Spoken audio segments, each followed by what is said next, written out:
po sa indo mga tugang. Sus marayo na agaman po, Father.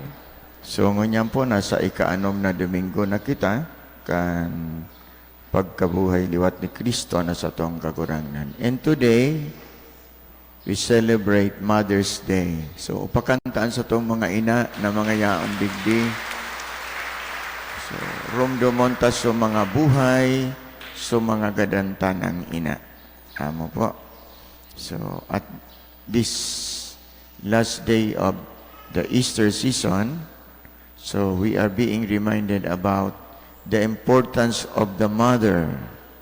So ang mga ina, iyo ang dakulang ladawan, konkretong ladawan kan pagkamuot ni Kristo sa sato. Kaya sabi ni Jesus sa Ebanghelyo, "If you love me, you will keep my commandments." Kung namumutan mo ako, isa sa buhay mo, ang sakuyang mga tugong.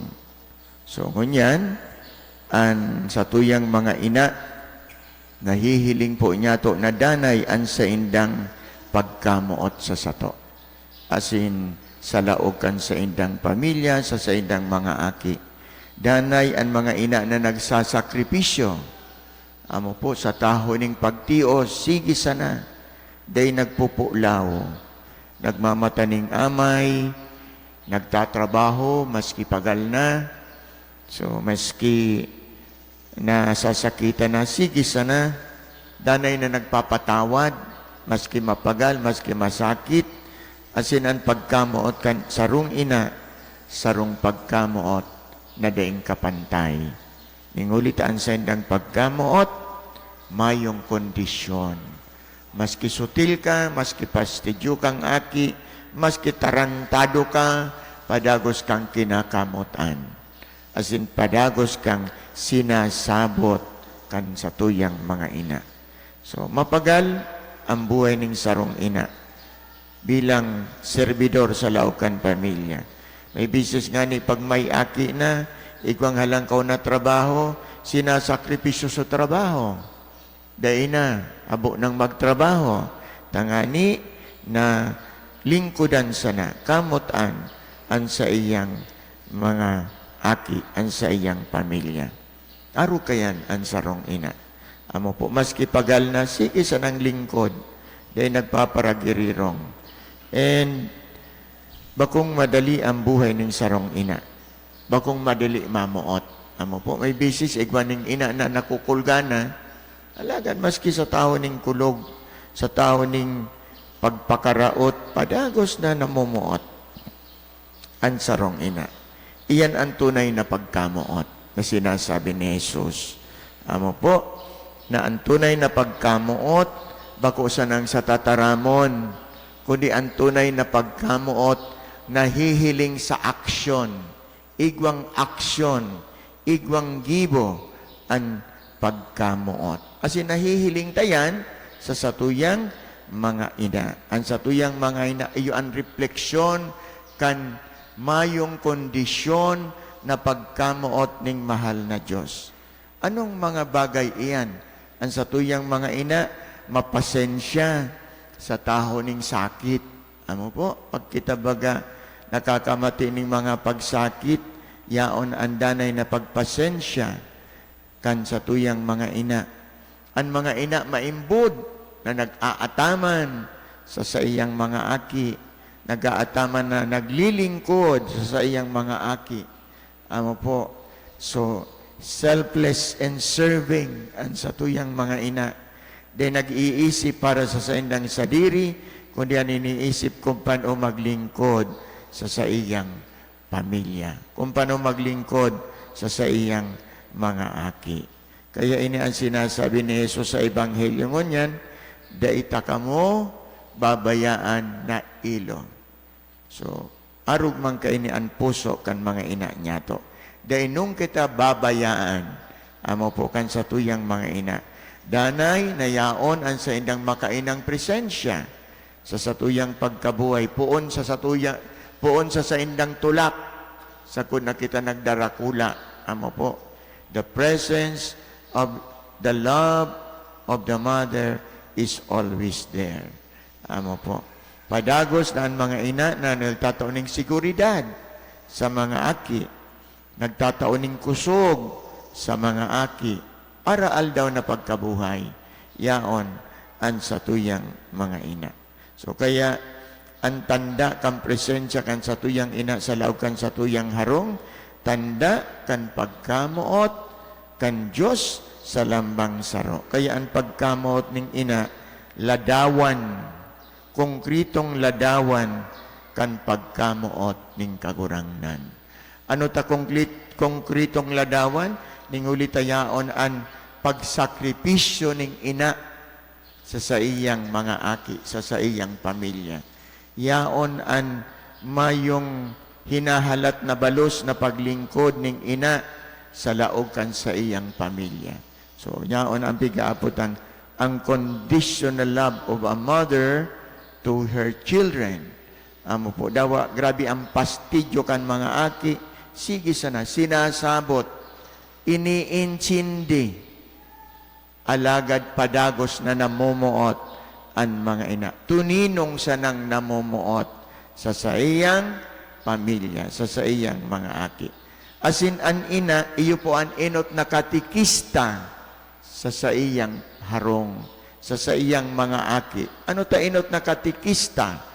An ina sa laog kan pamilya, ninguli ta ang responsibilidad ning ina kadakulo sa espiritualidad kan buhay kan sa iyang mga aki.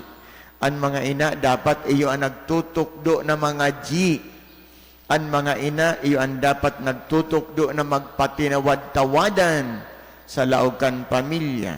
Ang mga ina iyo dapat ang nagtutukdo na mamuot sa lambang saro sa laog kan pamilya, asin irespeto ang lambang saro sa pamilya. Kaya very basic po, asin mahalaga ang role sa sarong ina sa laog kan pamilya. Ning huli ta ang pagtubod, bunga ning pagpangaji ning sarong ina. Kaya kung ang satuyang pamilya watak-watak, wasak-wasak kita, ang satuyang tugang nagurang Iglesia ni Kristo, ang ikadua born again, ang ikatulo 70 Adventist, ang ikaapat Katoliko, iyan ang rason na ang sarong ina dai nangangaji. Amo po, dai kinagtikesis kan sa iyang ina, dai tinukduaning sarong ina, ang sa iyang mga aki, kan an lawas kan sa iyang mga aki, lumbod pa, pinabayaan ning sarong ina.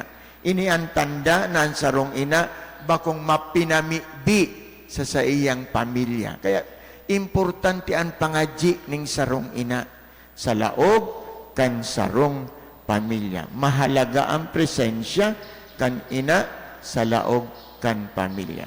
So kaya kung sa buhay niya to, mahalaga ang presensya kan sa tuyang ina, so kaipuhan taman magpasalamat sa gabos na mga sakripisyo, sa gabos na mga pagpagal, sa gabos na ipinagpapahiling na pagkamuot sa satuya kan sa tuyang mga bagurang.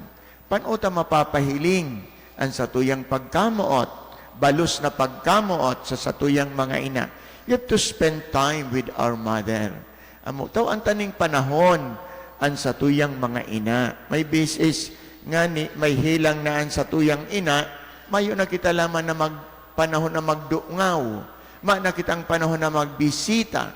May na kitang panahon na magsungko. Ma na kitang panahon na tumabang. Labi na ang kasibutan niya to sa satong pagkabuhay. And garo pinapabayaan ta na ang presensya ang satuyang mga ina. So, tawan tama ning tataramo na magpasalamat man kita sa satuyang ina, sa gabos ng mga biyaya, sa gabos ng mga sakripisyo na sa iyang ginibo sa sato, puo na kita ibinados. Sagod na kita binuhay niya, digdi sa ibabaw ning daga. We have to appreciate the love of a mother. Amo po, yan ang dapat na mahiling po niya to sa satuyang pagkabuhay. May bisis kaya pinapahiling taan pagkamuot sa satuyang ina, kung sinanay yaon na sa kabaong. Amo po, minasabi, minalag kita dyan ning ribbon sa laog sa kabaong, Ngaya, Mother, we love you so much. Kanagihilang, dahil ka nga ni nagtataon ng pan-maintenance ng bulong. Amo po, dahil mo laman nga ni nasusong ko, nadarahan mo laman ng prutas. Amo po, ngunyan, migbura-bura ka nagadana si nanay mo. Ang masabi ka, we love you so much, Mother. Dakula pong kaputi kanan. Taan pagkamuot, ipinapahiling, bako sa nang sanganga. Amo po, yan bagaan mga magurang, amo po, puon sa tulak ta, kinamot ang kita ning sarong ina. Dawa kita mga drug addict, dawa parasyabo, dawa nakulong na kita sa La Purisima, pinibisita kita. May daradara pa ning pagkakan ka na to, dawa nakarsil na kita, dawa nagibo kitang katarantaduhan. De kayang timusoning sarong ina, na dai dalawon ang sarong aki. Rumdumon po ninyo yan. Amo po, kung kita nalilingaw sa satong ina, ang mga ina tadai nalilingaw sa sato. Taano? Ang dugo tahali sa satong ina. Yan ang data dapat lingawan sa satuyang pagkabuhay. But sometimes, we are ungrateful to our mothers. Mayo kitang laman, mayo lamang kitang pagmakulog sa satuyang mga magurang, sa satuyang mga ina. Amo po, kailan magayon na pinapagirumdum sa sato as we celebrate today Mother's Day. We have to love our parents. Ngunyan, pagkatapos kaining misa, sa pag-uli po niya to, kunan sa tuyang ina nagihelang, yaon na sa katri, naghahalat na ning kagadanan. You say to your mother, Mama, we love you so much. Amo po. You embrace your mother. Kang kita mga aki pa, nagbubura kita pagkabanggi, nanok ang pagturog ng satuyang ina, di kita pinapabayaan. Amo po, igwaning mga ina na mayo na kita laman pagmakulog sa satuyang mga ina. Amo po, magigiman ina kamo. Rumdumunin doyan. Magigiman kamong ina. Kung pabayaan kamo kan sa indong aki, ano ang pagmati nindo? Ining ginigibot sa satuyang ina, i-reflecta, ibalik ta sa satong sadiri. Kung kita magiging ina, ano man ang mamamatian niya to sa satuyang pamilya? Amo po, pag kita kaya igwanan ng trabaho, may halangkaw na kitang swil, garo na kita urag-uragon. Maski suina, pigtutong lunta na, minumuda ta na, tagwa ka ng trabaho. Alagad, saing ka naghali. Rumdumon ta ang ginikanan ta, napapalingaw kita. Amo po, so kung kan aki ka, payaong ka sa buros ni nanay mo, inabort ka na, mayo ka digdi sa kinaba na ini. Amo po, ang pagluwal sa sato, kan satong ina, sa kinaba na ini, tanda na kita pinadaba ning satong ina. Imagine mong 9 na bulang kanyaon sa tulak. 9 months in the womb of the mother. Dahil mo lamang yan ma-apresyar, o yan na may trabaho, kagaro ka na urag-uragon. So, let us express our love to our mother. Ningulitaan buhay ta, hali po yan sa satuyang ina. Igwaning sarong aki, there was a little boy once asked his mother, Ma'am, why are your hands rough? Ano nga ita?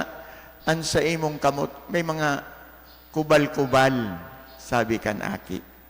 The mother smiled and said, because these hands work hard to make your life comfortable. May mga kubal-kubal ngay ading kamot ko, ning huli ta ining mga kamot ko, nagtrabaho. Ginamit ko sa pagtrabaho ko. Tangani na ika, magkaigwa ning komportabling pamumuhay sa imong kamugtakan. Later on, the boy realized that the rough hands of his mother were the softest expression of love. Nasabutan kan aki na ang kamot kan sa iyang ina na kubal-kubal, may mga lugad, tanda kan pagkamuot ning ina sa iya. Brothers and sisters in Christ, today, we have to thank our mother. Pasalamatan tan sa tuyang mga ina. Mga ina tang buhay pa, mga ina tang gada na. Kung igwa ka mong panahon, you drop by in the cemetery, kunan sa indong ina, yao na dyan, 7 feet below the ground. Amo po. Just offer one Our Father, one Hail Mary, and one Glory Be, thanking for your mother, for all the sacrifices, for all the love that she shared sa indo. Kanan sa indong mga ina, buhay pa. And we commend their soul to the Lord. Mga jita sinda. Nalugod, danay sindang ako uning kagurangnan sa kaibahan, kan mga santos asin banal, duman sa kamarawayan ning mahal na Diyos. Day nung kamalilingawan niya to, ang papel na ginampanan kan sa tuyang mga ina. Taang ginigibukan ina, sarong pagkamuot. Igwa ako ning sarong ina na nagdulok sa ko.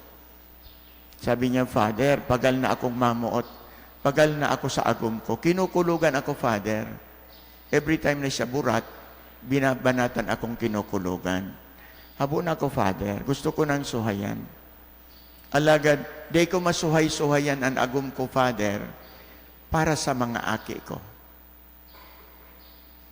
I cannot live in the family because of my children. I love my children so much. So, mayon akong pagkamuot sa agom ko. Alagad, ang pagkamuot ko sa mga aki ko, di ko kayang isakripisyo.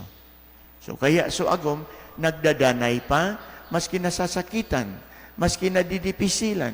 Bako na namumuot pa siya sa iyang agom. Tamayo na isang pagkamuot sa iyang agom. Alagad, nyaon pa siya sa harong, nagdadanay pa siya ang sa iyang presensya sa laukan baloy, ning huli sa iyang pagkamuot sa iyang mga aki. So kainian magayon na pinapagiromdom sa satuya na ang pagkamuot ning ina talagang dipisil, talagang masakit. Dawa sinda nakukulugan, danay sindang namumuot. Bako na sana sa agom, kundi sa iyang mga aki. Mga aki na naghali sa iyang tulak, mga aki na sa iyang pinayaba, puon sa buros, sagkod sa kagadanan. Iyan ang pagkamuot ning sarong ina. Kaya iba ang pagkamuot ning ina.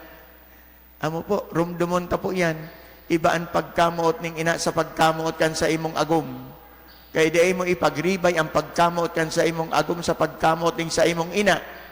Taan ina mo iyan nagtao sa imong hinangos sa sinbuhay sa laukan sa iyang tulak. Kaya kita dapat magpasalamat sa satuyang mga ina, sa mga sakripisyo, sa mga pagkamuot na padanay na ipinapahiling kan satuyang mga ina sa satuyang pagkabuhay raal daw.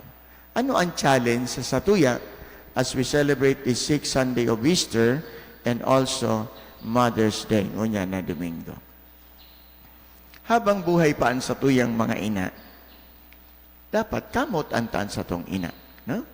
So, magtao kita ning panahon sa satuyang ina. Maski magdalaw, we spend time with our mother. And ipahiling ta sa satuyang ina. Ang satuyang tunay na pagkamuot sa satuyang ina. Asin pasalamatan ta ang satuyang ina sa mga sakripisyo na ginibo ning satuyang ina sa satuyang pagkabuhay. Tabako pong basta-basta, bakong madali ang ginibunindang pagkamuot sa mga aki. Amo po, dakulang sakripisyo. Dakula. Sa pagbados na dipisil na. Critical ang pagbabados kan aki. Amo po, sometimes, igwaning ina na nagbabados na nagagadan along the way. Amo po, may bisis, may pigmisahan na ako. So ina, paganso, igin na ipinangigin niya sa kataid, kan kabaong. Amo po, it is not easy. It is very, very difficult. Kaya ba kung madali ang pagiging ina? So kaya, we should not take for granted our mother in our family. And every time we see our mother alive, we thank the Lord for giving us a mother. A mother who cares, a mother who loves, a mother who gave all his time and sacrifices for the sake of the children and for the sake of the family. So kaya sa pagpadagos na kambanal na misa, Pasalamatan taan mahal na Diyos sa pagtao sa tuya ning mga ina. Sa saindang padagos na mga sakripisyo, sa saindang padagos na pagkamuot. Ang pagkamuot na mayong kondisyon na pinapahiling sa sato.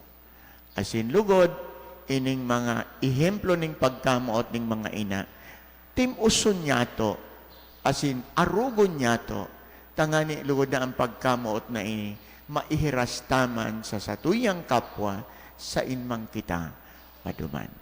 Inian sa tuyang mga pangadji. Sa pagpadagos ta, kan sa tuyang Santa Misa. Ngunyan. Nuestra Señora di Salvación. Ipamilbi mo kami. Tindog po kita, abiton taan minatawad.